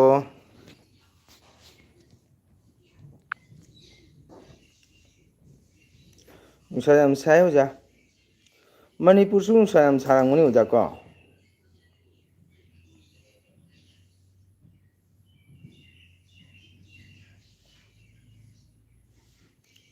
23ꯅꯤ ꯑꯣꯖꯥ ꯑꯣ ꯅꯪ ꯍꯧꯖꯤꯛ ꯀꯩꯗꯧꯔꯤ ꯂꯥꯏꯔꯤꯛ ꯇꯝꯃꯤꯕ꯭ꯔꯥ ꯑꯗ ꯀꯃꯥꯏꯅ ꯇꯧꯔꯤ ꯀ꯭ꯔꯤꯁꯅꯄꯨꯔ ꯀꯅꯥ ꯃꯅꯥꯛꯀꯤꯅꯣ ꯇꯥ ꯂꯥꯂꯨ ꯍꯣꯏ ꯃꯅꯥꯛꯀꯤꯔꯥ ꯑꯃꯤꯠ ꯍꯣꯏ ꯃꯅꯥꯛꯀꯤꯔꯥ ꯅꯠꯇ꯭ꯔꯒ ꯃꯥꯃꯣ ꯍꯦꯃꯟꯇ ꯍꯣꯏ ꯃꯅꯥꯛꯀꯤꯔꯥ ꯃꯄꯥꯟ ꯊꯣꯛꯄ ꯉꯝꯗꯦ ꯍꯥꯏ ꯑꯗꯨꯅꯤ ꯑꯣꯖꯥ ꯌꯥꯝ ꯁꯥꯏꯌꯦ ꯑꯗ ꯁꯥꯃꯟꯅ ꯈꯥꯡ ꯑꯃꯅ ꯆꯪꯉꯦ ꯁꯣꯔꯣꯛꯇꯒꯤ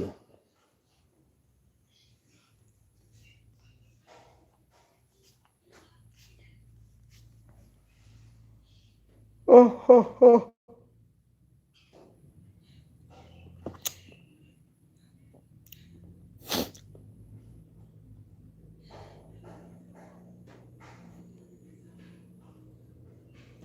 ꯍꯔꯤ ꯃꯟꯗꯤꯔ ꯃꯅꯥꯛꯀꯤ ꯍꯔꯤ ꯃꯟꯗꯤꯔꯗꯤ ꯑꯍꯥꯟꯕ ꯐꯪꯕ ꯃꯥꯟꯗꯣꯞꯇꯨꯔꯥ ꯍꯥꯏꯁꯦ ꯑꯍꯥꯟꯕ ꯐꯪꯕ ꯁꯣꯔꯣꯛ ꯃꯄꯥꯟꯒꯤ ꯃꯥꯟꯗꯣꯞꯇꯨꯔꯣ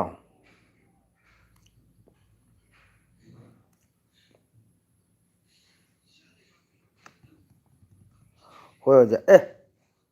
ꯑꯁ ꯕ꯭ꯂꯨ ꯅꯪ ꯌꯥꯝ ꯐꯠꯇꯦꯕꯣ ꯑꯗꯨ ꯃꯥꯟꯗꯣꯞꯇꯨꯒ ꯑꯩ ꯀꯌꯥꯔꯛ ꯏꯁꯩ ꯁꯛꯑꯝꯃꯦ ꯅꯪ ꯈꯪꯉꯝꯅꯤ ꯑꯗꯨꯋꯥꯏ ꯃꯅꯥꯛꯇꯨꯒꯁꯨ ꯏꯁꯩ ꯁꯛꯑꯝꯃꯦ ꯅꯪ ꯎꯔꯝꯅꯤ ꯎꯔꯒ ꯅꯪ ꯀꯧꯗꯕ ꯑꯗꯨꯒ ꯑꯣꯖꯥ ꯑꯩꯈꯣꯏꯗ ꯆꯪꯈꯤꯁꯤ ꯏꯁꯤꯡ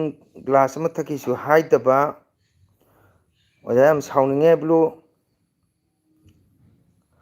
ꯑꯣꯖꯥ ꯆꯪꯉ ꯆꯥ ꯊꯛꯀꯦꯁꯨ ꯍꯥꯏꯔꯣꯏꯗꯕ ꯀꯔꯤꯁꯨ ꯍꯥꯏꯔꯣꯏꯗꯕ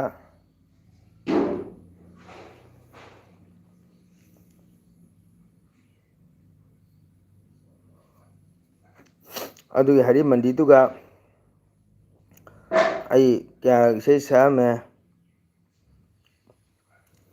ꯑꯗꯨ ꯅꯪꯅ ꯑꯩ ꯎꯔꯨꯔ ꯀꯧꯗꯕ ꯕ꯭ꯂꯨ ꯅꯪ ꯌꯥꯝ ꯐꯠꯂꯝꯗ꯭ꯔꯦ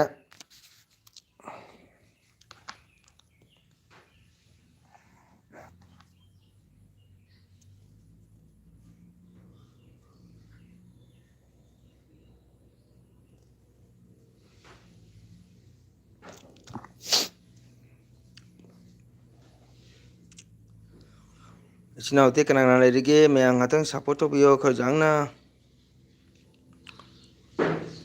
ꯗꯥ ꯇꯅꯨ ꯊꯣꯛꯈ꯭ꯔꯦ ꯆꯤꯇ꯭ꯔꯥ ꯊꯣꯛꯈ꯭ꯔꯦ ꯆꯦꯖꯤ ꯊꯣꯛꯈ꯭ꯔꯦ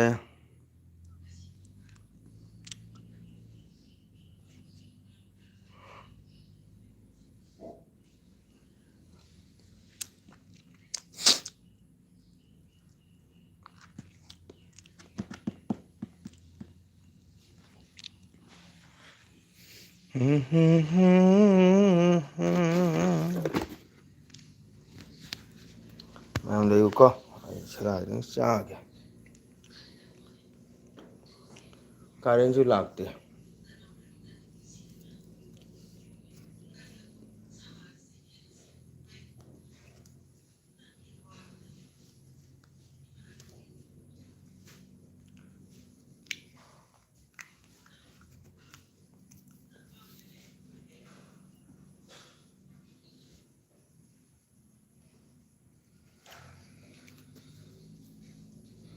ꯍꯣꯏ ꯑꯣꯖꯥ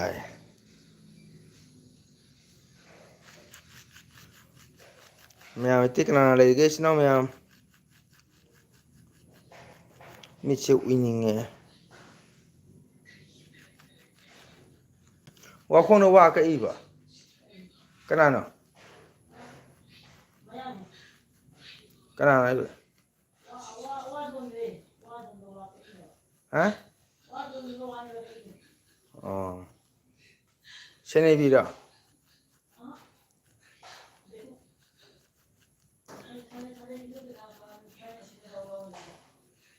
ꯀꯗꯥꯏ ꯃꯌꯥꯡꯅꯣ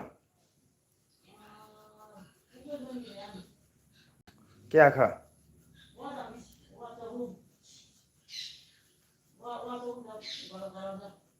ꯑꯣ ꯄꯩꯁꯥ ꯂꯣꯏ ꯄꯤꯔꯕꯣ 와 좀 해나 깍짝이니 용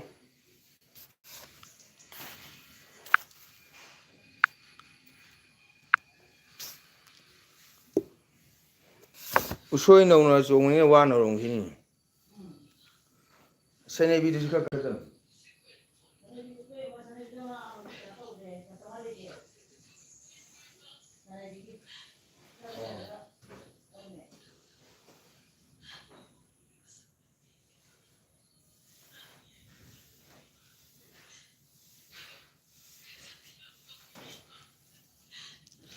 मैम कना लेगे चिनो मैम मी लेनेरी ब्रो दिन लेतरी लोशन लगे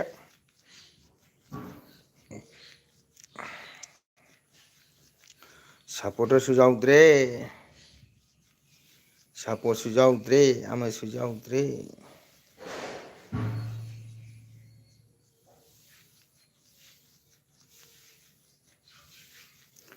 ओजागा हाना वारी सानदबनिना कौजदबनी हानासु ओजागी लाइफता वारी सानबसु नत्तबनिना कौबदो ngamjete oja is agi lb dang jauri mamdete agi lb dang jauri mamdete ma'am support तो बियो सपोर्ट हम बोला इतने इतना मैम सपोर्ट तो बियो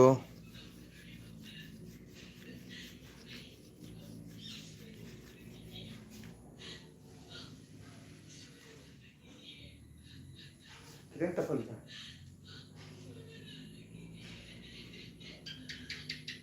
तारे किधर टपल किधर टपल है अरे फरे ने है ओजा भी अंगी साथ कौगद्रो ओजा भी अंगी साथ नंग कौगद्रा है उतागे से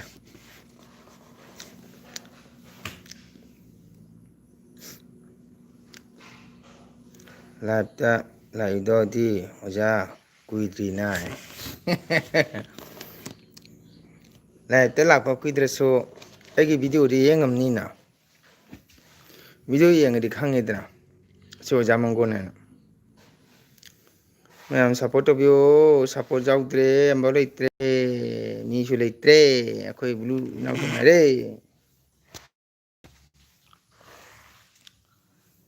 अस कइनोने नुसिकम दे तौइसे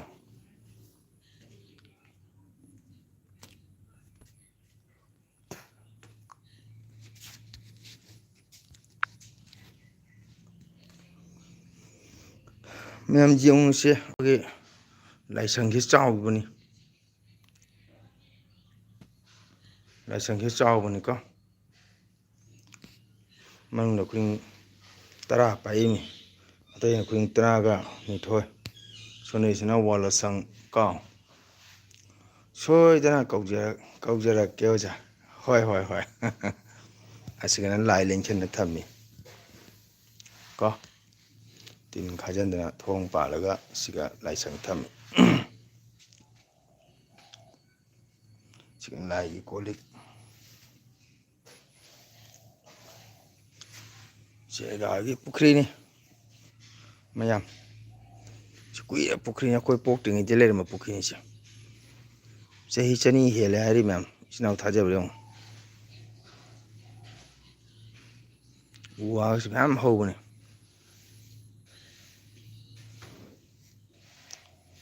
मैम मिनिट तरागा निथोटा गायखरे मैम सपोर्ट बियो सपोर्ट में जाउद्रे सिगा एगावगी जन्म हौरी अतै नाकन हौरी पुखरी से गा जाम लेरमेबको अदो सिंग चावबदा चाही मा लोयना थोखरे हजी अमनी सुमले अचौबा बाव मरिंगा सिंग दुमले मैम मिनिट तरा तंगाइखरे मापन तंगाइखरे मैम आतंग सपोर्ट तौबियो सिनाव मैम कना लेगे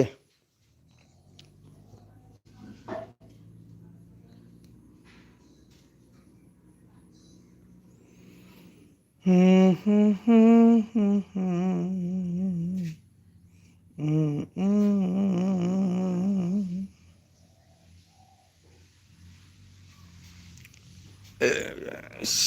ꯂꯥꯛꯀꯗ ꯀꯔꯦꯟ ꯂꯥꯛꯀꯗ ꯑꯗꯨꯝ ꯐꯝ ꯂꯩꯕ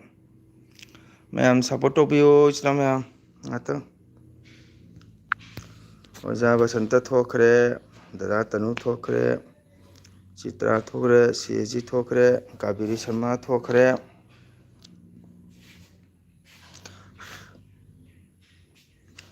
ꯃꯤꯅꯤꯠ 9ꯇ ꯉꯥꯏꯈ꯭ꯔꯦ ꯂꯣꯏꯒꯗꯕ ꯃꯌꯥꯝ ꯉꯥꯏꯍꯥꯛ ꯁꯞꯄꯣꯔꯠ ꯇꯧꯕꯤꯌꯣ ꯅꯨꯡꯁꯤꯔꯕ ꯏꯆꯤꯟ ꯏꯅꯥꯎ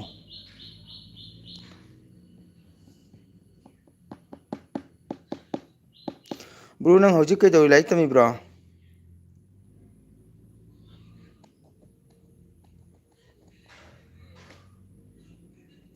ꯕ꯭ꯂꯨ ꯅꯪ ꯅꯆꯤꯟ ꯏꯅꯥꯎ ꯀꯌꯥꯅꯣ ꯕꯕꯥ ꯃꯃꯥ ꯂꯩꯔꯤꯕ꯭ꯔꯥ ꯅꯪ ꯅꯨꯄꯥ ꯀꯌꯥ ꯅꯨꯄꯤ ꯀꯌꯥꯅꯣ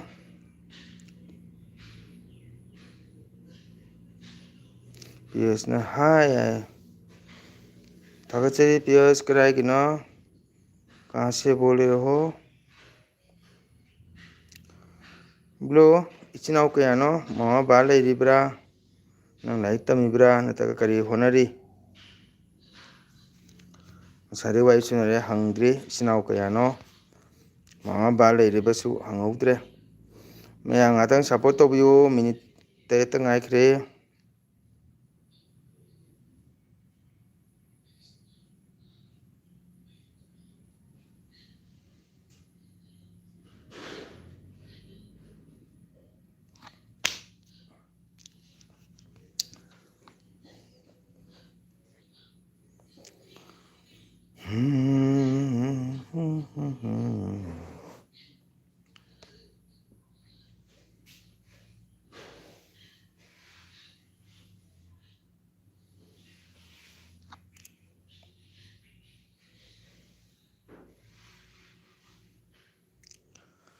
अब कहाँ पर हो मैं अभी राधा कृष्ण मंदिर का कम्युनिटी हॉल में बैठी हूँ अब कहाँ से बोले हो जी तमद्रे ओजा कंप्यूटर क्लास पुरी चचरी इचिन इनाउदी अइगा इचेगा तनी ममा बाबा होय लोय लेरी ओके याम नुंगाय बाबादी थबक तौब्रो चिचेदी कैदौरी चिचे लाइक तमीब्रा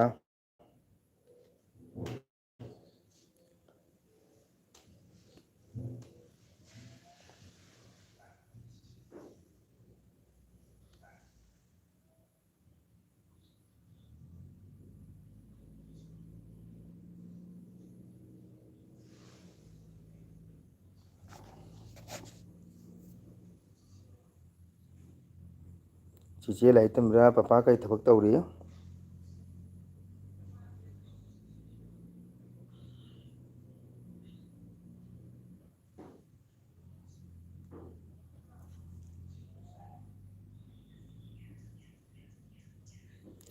व्यूअर्स लाइक कर दीजिए मेरे चैनल को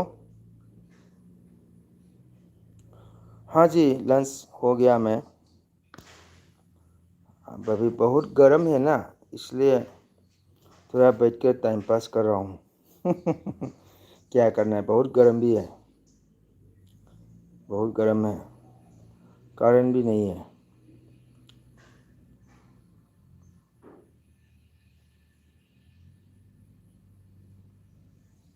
पीयूष को बहुत शुक्रिया मेरे एलपी में आने के लिए बहुत बहुत शुक्रिया धन्यवाद देना चाहता हूँ मेरे चैनल को सपोर्ट कर दीजिए चिचेदी टेलेटमी पापा आइजोलदा थबक तौरी वाओ पापा होने थबक तौरीदा नंगसु मीमा ओइनबा तहौरो को एनी थबक अमा गवर्नमेंट जॉब नते प्राइवेटसु मतिक चाबा थबक मयामा सुम लेनरी को जागा सुम पुलिस कुंबा सीआरपी कुंबा आर्मी कुंबा सुम अप्लाई तौसलो को पापा होय लेरिंगदा थबक मा ꯑꯣꯏꯅꯕ ꯍꯣꯠꯅꯔꯣ ꯃꯔꯝ ꯃꯣꯛꯎ ꯂꯝ ꯍꯦꯟꯒꯅꯨ ꯐꯠꯇꯕ ꯅꯤꯁꯥ ꯌꯨꯁ ꯇꯧꯒꯅꯨ ꯃꯃꯥ ꯕꯕꯥꯅ ꯍꯥꯏꯕ ꯏꯜꯂꯨ ꯆꯤꯆꯦ ꯍꯣꯏꯅ ꯍꯥꯏꯕ ꯏꯜꯂꯨ ꯀꯣ ꯃꯔꯝ ꯃꯣꯛꯄ ꯃꯤ ꯍꯥꯏꯕꯗꯨꯗꯤ ꯃꯤ ꯄꯨꯝꯅꯃꯛꯅ ꯅꯨꯡꯁꯤꯒꯅꯤ ꯂꯝ ꯍꯦꯟꯕ ꯃꯤꯗꯤ ꯀꯅꯥꯅꯁꯨ ꯅꯨꯡꯁꯤꯗꯦ ꯀꯣ ꯀꯝꯄꯨꯇꯔꯁꯨ ꯇꯝꯅ ꯁꯨꯝ ꯑꯇꯣꯞꯄ ꯊꯕꯛ ꯑꯦꯄ꯭ꯂꯥꯏ ꯇꯧꯁꯜꯂꯨ ꯅꯪꯗꯤ 23 years ꯁꯨꯔꯕꯅꯤꯅ ꯖꯁꯥ ꯑꯦꯄ꯭ꯂꯥꯏ ꯇꯧꯕ ꯀꯥꯏꯗꯦ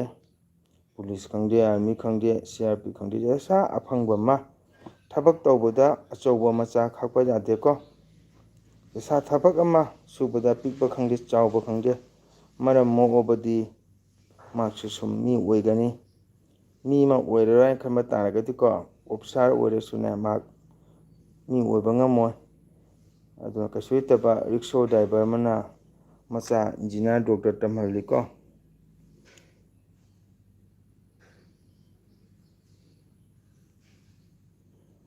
जी मेरा यस तो अभी 45 चल रहा है 45 ईयर रनिंग चल रहा है जी। अब कहाँ से बोले हो जी? अदुनी ओजाना पीगदबा पाउताक आइबु सितम मंगारे मरम मोकपा बाबा माना हाइबा इनबा फतबा निसा यूज तौदबा थबक तौबदा अचौबा मचा खाक्तबा मी म ओइनबा होनबा को बाबा होय ममा होय लेदङैदा ꯑꯩꯁꯨ ꯏꯇꯣꯝꯇ ꯄꯣꯛꯑꯦ ꯅꯪ ꯑꯗꯨꯃꯥꯏꯅ ꯀꯣ ꯆꯤꯆꯦ ꯑꯃꯒ ꯏꯆꯟꯅꯨꯄꯤ ꯑꯃꯒ ꯑꯩꯒꯇꯅꯦ ꯑꯩꯈꯣꯏꯅ ꯅꯨꯄꯤ ꯑꯃ ꯍꯦꯜꯂꯦ ꯅꯪꯅ ꯆꯤꯆꯦ ꯑꯃꯈꯛꯇꯅꯤ ꯑꯩꯈꯣꯏꯅ ꯆꯤꯆꯦ ꯑꯃꯒꯤ ꯃꯈꯥꯗ ꯑꯩ ꯃꯈꯥꯗ ꯅꯨꯄꯤ ꯑꯃ ꯀꯣ ꯑꯗꯨꯅ ꯃꯤ ꯑꯃ ꯑꯣꯏꯒꯦ ꯍꯥꯏꯅ ꯍꯣꯠꯅꯕ ꯇꯥꯔꯒꯗꯤ ꯑꯆꯧꯕ ꯃꯆꯥ ꯈꯥꯛꯄ ꯌꯥꯗꯦ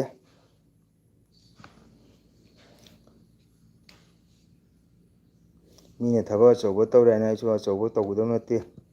ꯃꯥꯒꯤ ꯃꯥꯒꯤ ꯀ꯭ꯋꯥꯂꯤꯐꯥꯏꯠ ꯃꯇꯨꯡ ꯏꯟꯅ ꯂꯣꯏꯅ ꯊꯕꯛ ꯇꯧꯅꯔꯤꯃꯇꯅꯤ ꯀꯣ ꯑꯗꯨꯅ ꯃꯔꯝ ꯃꯣꯛꯄ ꯍꯥꯏꯁꯤꯅ ꯈ꯭ꯋꯥꯏꯗꯒꯤ ꯑꯊꯣꯏꯕ ꯂꯟꯅꯤ ꯀꯣ ꯑꯗꯨꯅ ꯀꯩꯁꯨ ꯂꯩꯇꯕ ꯑꯩꯅ ꯍꯥꯏꯁꯤꯅꯤ ꯔꯤꯛꯁꯣ ꯗ꯭राꯏꯚꯔꯅ ꯃꯆꯥ ꯏꯟꯖꯤꯅꯤꯌꯥꯔ ꯇꯝꯍꯜꯂꯤ ꯗꯥꯛꯇꯔ ꯇꯝꯍꯜꯂꯤ ꯀꯩꯁꯨ ꯂꯩꯇꯕ ꯄꯥꯟ ꯗꯨꯀꯥꯟ ꯑꯃꯅ ꯃꯌꯨꯝ ꯕꯤꯜꯗꯤꯡ ꯁꯥꯅ ꯃꯆꯥ ꯀꯣ ꯗꯥꯛꯇꯔ ꯏꯟꯖꯤꯅꯤꯌꯥꯔ ꯃꯌꯥꯝ ꯌꯥꯎꯋꯦ ꯑꯗꯨꯅ ꯃꯤ ꯑꯃ ꯑꯣꯏꯅꯕ ꯍꯣꯠꯅ ꯇꯥꯕ ꯑꯣꯀꯦ ꯁꯤꯅ ꯃꯌꯥꯝ ꯑꯩꯁꯨ ꯂꯣꯏꯔꯦ ꯑꯩꯒꯤ LBCꯗ ꯆꯪꯕꯤꯔꯝꯃꯤꯕ ꯁꯄꯣꯔꯠ ꯇꯧꯕꯤꯔꯝꯃꯤꯕ ꯏꯆꯤꯜ ꯏꯅꯥꯎ ꯃꯌꯥꯝ ꯄꯨꯝꯅꯃꯛꯄꯨ ꯃꯪꯒꯣꯜ ꯅꯠꯇꯅ ꯊꯥꯒꯠꯆꯔꯤ ꯍꯥꯏꯅꯤꯡꯉꯥꯏꯇꯅ ꯃꯇꯝ ꯄꯨꯝꯕꯗ ꯑꯩꯒꯤ ꯆꯦꯅꯦꯜ ꯑꯁꯤꯕꯨ ꯁꯄꯣꯔꯠ ꯇꯧꯕꯤꯌꯨ ꯐꯦꯁꯕꯨꯛꯇꯁꯨ ꯁꯄꯣꯔꯠ ꯇꯧꯕꯤꯌꯨ ꯐꯦꯁꯕꯨꯛꯇ ꯃꯣꯡꯒꯣꯜ ꯁꯤꯡꯍ ꯍꯥꯏꯅ ꯂꯩꯖꯕꯅꯤ ꯑꯗꯨꯁꯨ ꯃꯌꯥꯝꯅ ꯐꯣꯂꯣ ꯇꯧꯕꯤꯌꯨ ꯁꯕꯁꯀ꯭ꯔꯥꯏꯕ ꯇꯧꯕꯤꯌꯨ ꯃꯌꯥꯝꯅ ꯁꯄꯣꯔꯠ ꯁꯤꯌꯔ ꯇꯧꯕꯤꯌꯨꯅ ꯍꯥꯏꯖꯅꯤꯡꯉꯤꯀꯣ मैं कसार से हुआ मैं भी कसार का रहने वाला हूँ हमारा लखीमपुर एरिया जो बांसकांडी बोलता है ना बांसकांडी का उत्तर साइड में जो बांसकांडी बाजार मदरसा छोड़कर ऐसे सीधा जाने में लेफ्ट दाहिने तरफ में एक MB स्कूल रहता है ना MB स्कूल के लेफ्ट साइड में एक मेन रोड जाता है उत्तर साइड में अमिता गैस एजेंसी उस तरफ में मेरा घर है ठीक है थैंक यू मेरे चैनल में सपोर्ट करने के लिए धन्यवाद आज के लिए सबको बाय बाय मेरे चैनल को सब्सक्राइब कर दीजिए लाइक शेयर कर दीजिए सपोर्ट कर दीजिए दोस्त लोग मेरे चैनल आने के लिए शुक्रिया आज के लिए बाय बाय ब्लू लोसल को हरे कृष्णा ओजा हरे कृष्णा बाय बाय मथंग नुमित से सुन लापियो रात को 9:30 बजे मेरे LB में सब आइए मेरे चैनल को सपोर्ट कर दीजिए ठीक है एक ओके बाय बाय।